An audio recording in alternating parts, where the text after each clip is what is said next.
Jawa Timur menyiapkan sistem namanya Senopati. Yes. Nah, Ibu sudah dengar ini program akan seciamik apa untuk memfasilitasi sistem penerimaan murid baru?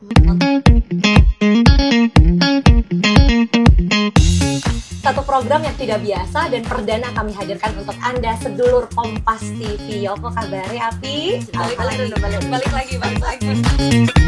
Sudah kita anggarkan 9,3 triliun untuk pendidikan di Jawa Timur. Golden ticket utamanya jadi ketua OSIS, golden ticket ya. Jadi kalau anak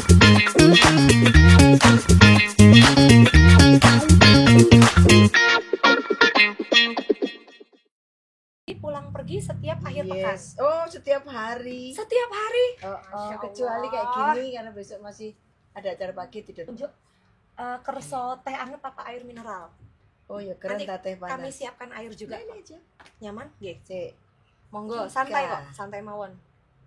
Aku kan ngene yo, konco-konco itu. Tapi ini kita tema lagi pendidikan, buat nopo-nopo nggih. Aman. Aman ya. Kan aku nanti nyenggol-nyenggol, Mbak. Nah, itu dia. Komisi plus. Nah, ini nanti mau tak bahas ini di podcast. Dari pendidik ke politik. Ketua komisi. Nanti ini satu program yang tidak biasa dan perdana kami hadirkan untuk Anda sedulur Kompas TV. Apa kabarnya, Api? Alhamdulillah. Kalau biasanya menyapa Sapa Jatim di Kompas TV, kali ini hadir melalui saluran digital. Namanya adalah podcast saja. Podcast Sapa Jatim.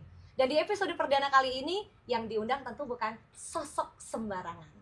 Beliau adalah, kalau boleh saya bagi sedikit profil beliau, seorang ketua Komisi E di DPRD Provinsi Jawa Timur yang, kalau boleh cerita sedikit, dari pendidik, nyebrang koperasi, sekarang ada di politik.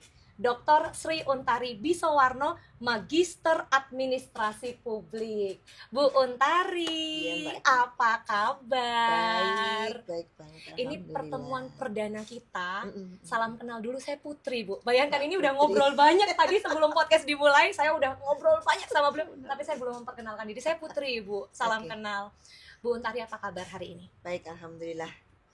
Sebelum saya tanya singkat, tidur, senam yang di tempat tidur, sholat subuh, habis sholat subuh kemudian mau dengerin pengajian ngaji makrifat, insyaallah itu yang tiap hari saya lakukan.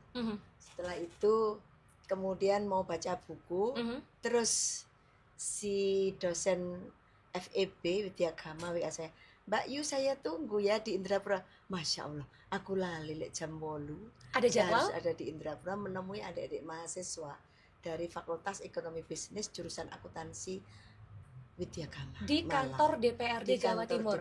Padahal Timur, Ibu domisili di Malang. Setiap hari pulang pergi. Insya Allah begitu. Malang, Indrapura, Surabaya. Jadi mobil saya itu adalah kilometernya berjalan. Kilometernya paling banyak di antara Masya Allah. seangkatannya. Masya Allah, kan hampir tiap hari pulang pergi. Iya. Kecuali mungkin ada agenda-agenda yang mengharuskan Ibu menginap ya. Tentu harus menginap pagi di Surabaya saya baru inap. Nah, pasti tanya kenapa? Iya. Soalnya kan kalau ya anggota DP Jumat hari kerja di kantor DPRD plus keliling ketemu rakyat, masyarakat, warga. Ya kan enak istirahatnya, rumahnya tinggalnya di sini aja gitu di Surabaya. Saya merasakan rumah saya itu adalah Baiti fi Jannati, betul. Baiti fi Jannati, rumah adalah surgaku. Sehingga ada suami, ada anak-anak yang kami dalam daily-nya tuh interaksi, berdiskusi, makan bersama di meja makan. Tidak setiap hari, tetapi selalu ada session itu sepanjang kami berkeluarga. Dan kemudian ada diskusi yang menarik dari berbagai topik, tapi bukan ngerasani orang, tapi ngurusin negara. Negara. Segala isu-isu baru tentang kenegaraan itu menjadi topik diskusi kami. Sehingga itu yang membuat saya rindu pulang. Keluarga jadi selalu jadi prioritas. Suami yang bisa menjadi sumber buat saya untuk diskus karena pengetahuannya banyak dari berbagai sudut pandang. Lalu kemudian anak-anak yang di lingkungan bagus, tapi kalau keluarganya tidak merasakan kehadirannya. Banyak itu. Banyak. Saya belajar ini dari Ibu. Karena buat saya anak tiga yang dititipkan Allah kan 3 anak ya. Kalau suami titipan kan, titipan mertua. Tetapi adalah benang merahnya Iya, sama. betul. 31. Dengan peran yang sama. 32 tahun kami Menikah. menikah. Nanti Juni ini pas 32 tahun Masya kami Allah. menikah. Dan alhamdulillah dalam dinamika kehidupan itu anak-anak tumbuh besar dan kami bisa menanam. Dengan cerita keluarga yang sedemikian menginspirasi buat saya pribadi, dan saya yakin buat sedulur Kompas TV juga, saya penasaran. Ibu punya background sebagai seorang pendidik. Iya. Pernah jadi guru, pernah jadi kepala sekolah. Pernah. Hingga kemudian saya dengar ibu bahkan sempat bergiat di koperasi. Yes, sampai hari ini. Sampai hari ini. Saya masih jadi ketua umum Koperasi Setiabudi Wanita di Malang. Ini dengan anggota 9.000 orang, aset 115 miliar. Menaungi 500 orang tiap bulan untuk mereka hidup. Sebagai kepercayaan yang sangat besar sekali. Tidak mau saya tinggal. Momennya begini, di Komisi E salah satu yang jadi concern adalah pendidikan. Yeah. Dan dengan background ibu yang tadinya pendidik, kemudian sempat jadi kepala sekolah, artinya memahami manajemen pendidikan di sekolah, dan kemudian bergeser koperasi, dan kemudian terjun politik. Nah, hari ini saya ingin ngajak ngobrol sebetulnya terkait dengan momen tahun ajaran baru.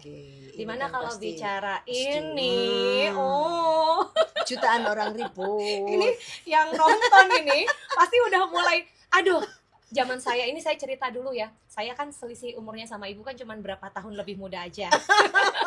Saya ingat banget dulu mau sekolah itu belum ada kebijakan zonasi ya, karena pada saat itu memang ya siapa mau sekolah di mana itu sebuah pilihan, asalkan secara nilai bisa diterima ya akan masuk gitu.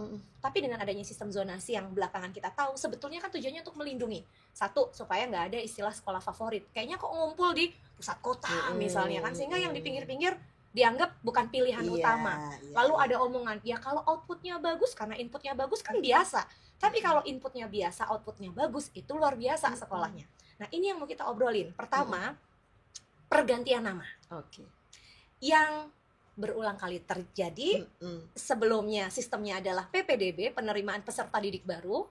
Kali ini SPMB, bukan seleksi penerimaan mahasiswa baru ya, tapi sistem penerimaan murid baru. Nah, ini cuma ganti baju aja sekolah atau ingredientsnya beda. Sekolah pagi malam balik SPMB.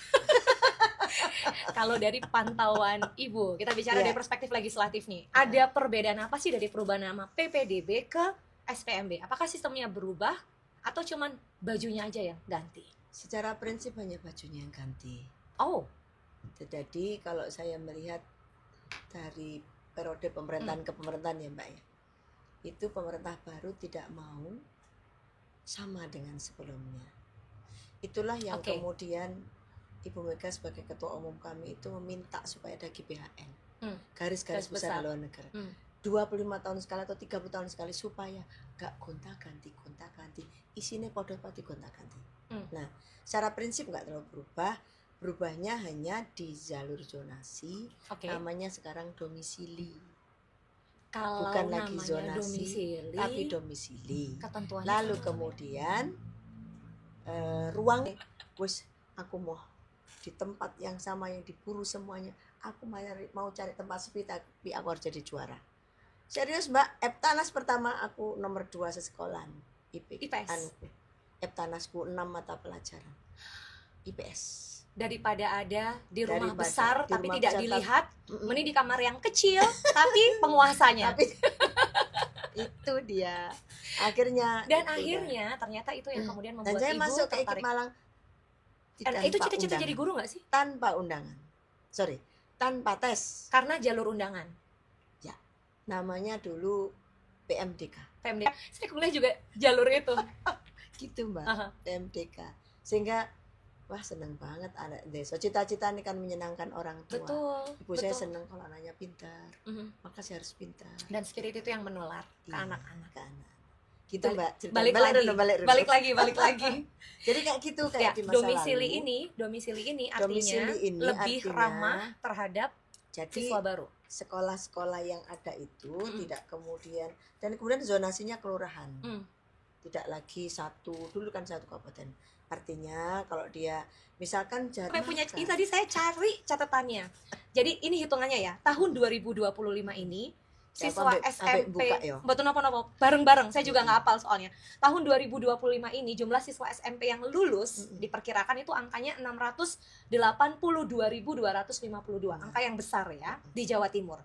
Nah, tapi jumlah SMA negeri di Jawa Timur dan jumlah SMK negeri di Jawa Timur itu hanya sekitar 1083 dan 1860. 700, Mbak. Negeri. 700. Mohon maaf data saya berbeda ya Ibu ya. Karena data ini terbaru dari Kepala Dinas waktu diajak raker kemarin. Oke, sip. Ini data lama saya. Nah, daya tampungnya ini yang menarik, Bu. Kurang dari 38%. Yang menjamin pendidikan bagi setiap anak bangsa ini. Kita kasih beasiswa untuk swasta. Serius? Yes. Ini saya deg-degan loh. Yes. Belum pernah ada, Bu, beasiswa untuk swasta. Jadi kemarin Bu Gup menyampaikan melalui programnya Dinas Sosial, beberapa anak sudah kita berikan beasiswa. Lalu ini sekolah swasta. Saya tak nyari. Monggo, sambil datanya dibuka dulu supaya bisa kita sertakan juga untuk sedulur Kompas TV yang menyimak hari ini. Nah, sambil Ibu mencari, berarti domisili, sistem domisili yang berubah dari yang sebelumnya sistem zonasi ini ke domisili adalah kabar gembira untuk masyarakat Jawa Timur dan seluruh Indonesia, karena ini program Kementerian Pendidikan atau bagaimana Ibu? Ini programnya Jawa Timur. Dan kayaknya tren sekarang ini juga sekolah-sekolah negeri sepi. Mulai sepi. Iya. Bahkan di beberapa daerah bahkan tutup karena jumlah siswanya terlalu sedikit. Nih, lanjut. Terus kemudian yang SMK, yang SMK Maritim yang baru yang di Lamongan itu. Ini kan full dibiayai oleh negara. Karena belum tersampaikan dengan baik ke masyarakat, sehingga masyarakat masih temen iya bahasane wong Malang Surabaya kan lelek wong kono wong daerah kulono tenan ye mosok to apa iya itu lek wong kulonan ngono iku Mataraman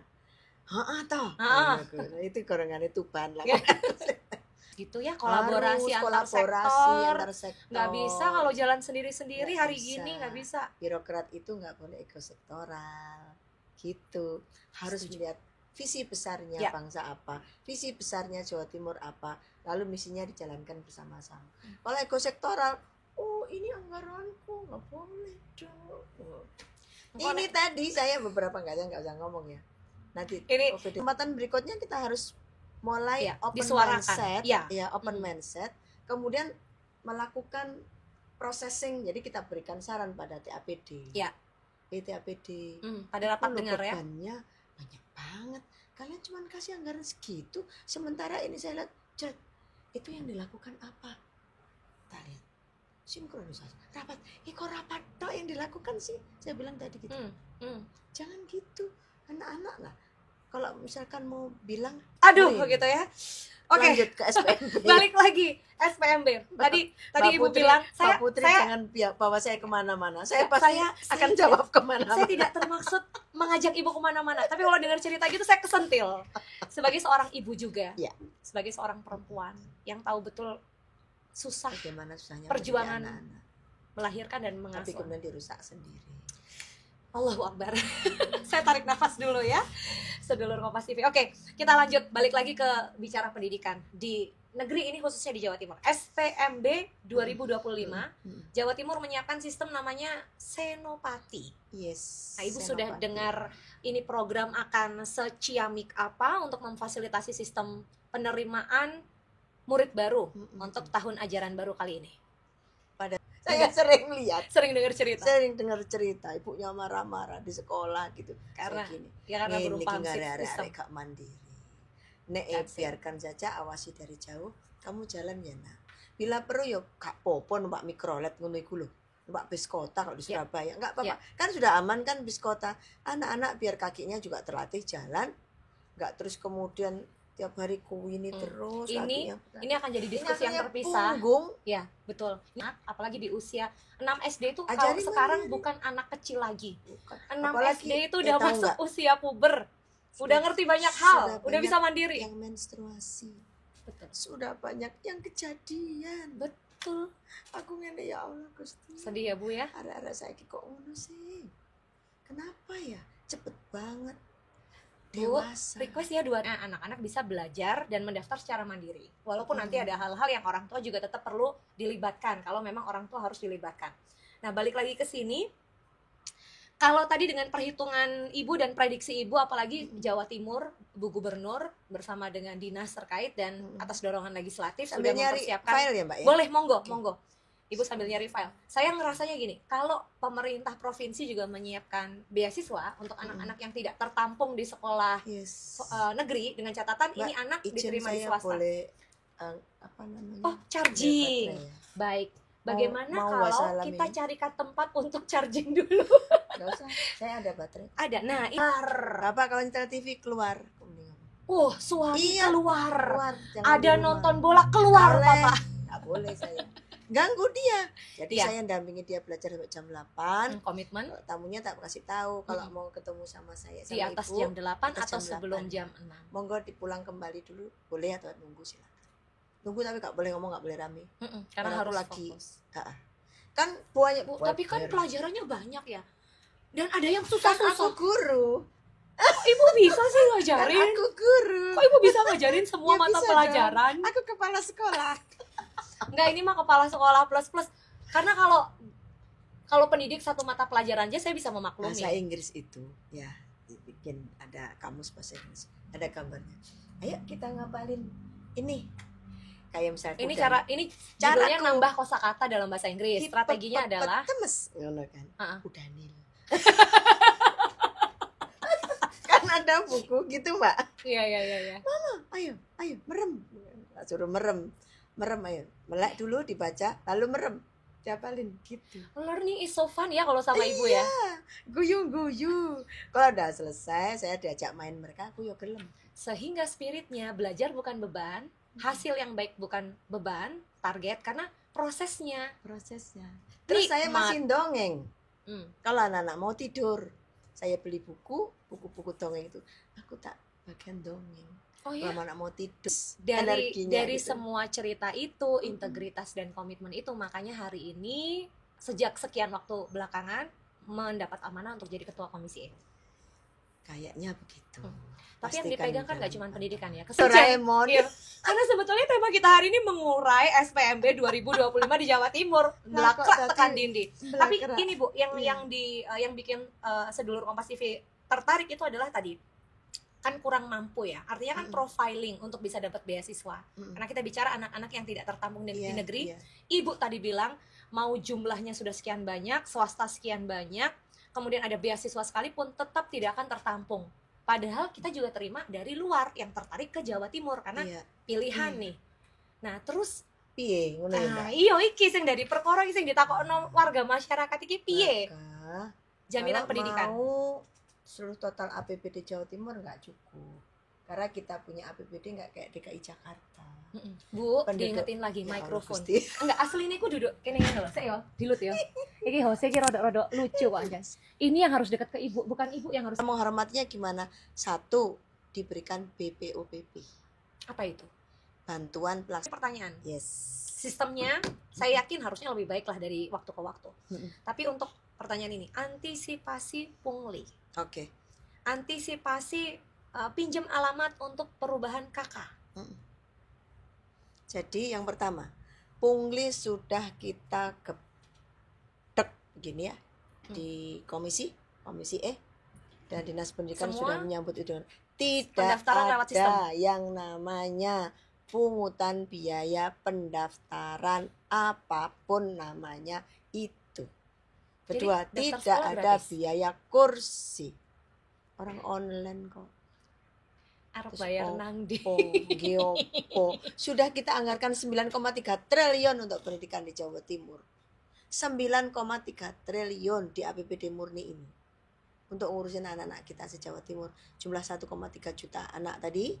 Plus. Jadi minta tolong didampingi teman-teman eksekutif pelaksana di Dinas Pendidikan khususnya Gubernur dan jajaran supaya warga betul-betul bisa merasakan apa yang menjadi program yang disiapkan dengan sangat baik ini supaya tepat sasaran dan tidak disalahgunakan. Yes, itu penting sekali karena hak mereka untuk mendapatkan ini golden ticket utamanya jadi ketua OSIS, golden ticket. Golden ticket ya. Gitu. Jadi kalau anak aktif berorganisasi tolong didukung. Nah, Bapak Ibu sekalian. Karena sekarang Tapi ternyata nanti ada jangan apresiasi sampai untuk itu. gara-gara ini pemilihan OSIS bayar. Aduh, beda lagi nih. Nah ya Ibu makanya jangan menginspirasi dong. Sudah saya niatkan itu salah. Keceplos. Jangan. Enggak Saya lah. ini sumpah Yang lihat. ya, Jangan ada ya. aja caranya ya. Bikin, Ada aja caranya. karena golden ticket. Gimana nak? Royo Anda di ketua OSIS. Berapa? Zaman saya dulu. Jangan. Saya dulu. Ini prestasi. Ini prestasi. Prestasi leadership tidak Ini bisa amanah. dibeli. Tidak bisa dibeli, betul. Tak bisa. Percaya. Prestasi leadership dan murni dari jiwa anak itu. Nanti kalau haho jadi ketua OSIS, gimana mimpin rapatnya? Gimana ngambil keputusan negaranya? Ibu terima kasih untuk hari ini. Sami-sami. Seru Kompas banget TV, ngobrol oke. di podcast saja. Apa tadi Kompas TV Jawa Timur slogannya? Slogannya Kompas TV. Kita kalau slogannya untuk podcast saja Sapa Jatim, Bu. Oh, Sapa Jatim. Jadi Sapa Jatim. Ibu sebagai Apa penutup singkatannya Sapa Jatim? podcast saja, sajanya itu Sapa Jatim. Kita menyapa warga Jawa Timur yang oke. menyaksikan program ini. Jadi sebagai penutup, mungkin boleh titip pesan buat orang tua yang anaknya tahun ini persiapan tahun ajaran baru masuk SMP, masuk SMA, supaya nggak grogi urusan pendaftaran. Yes. Tolong diberi semangat dan motivasi. Sebagai penutup silakan Ibu. Sedulurku semua se-Jawa Timur, utamanya ibu-ibu ini karena yang ribut pasti ibu-ibu. Yoi. Bapak-bapak ya ribut, Ya, ikut tapi ribet. nggak seribut ibu-ibu. Tenang. Ketua Komisi EDPR di Jawa Timur, terima kasih sudah hadir di Kompas Sami-sami. Sapa hari ini. Saya senang sekali berjumpa dengan Ibu, dengar cerita Sami-sami. banyak, dan Ibu punya hutang untuk cerita tentang koperasi, Oke. kesejahteraan yang rakyat, yang dan lagi parenting issue zaman now. Nanti akan kami Koperasi undang Desa kembali. Merah Putih. Koperasi Desa Merah Putih. Desa Merah Putih. Malam ini saya diajak bicara oleh salah satu kanal TV untuk bicara itu. Ini saya obrolin Jam di belakang 9. layar aja ya. Kita pamit dulu. Terima kasih sedulur Kompas TV. Sampai jumpa lagi di kesempatan berikutnya. Saya Rizkyani Putri undur diri bersama Bu Untari. Sampai jumpa. Wassalamualaikum warahmatullahi wabarakatuh. Bye. Acara lagi nanti malam. Iya, bisa di jam Makanya nggak 7.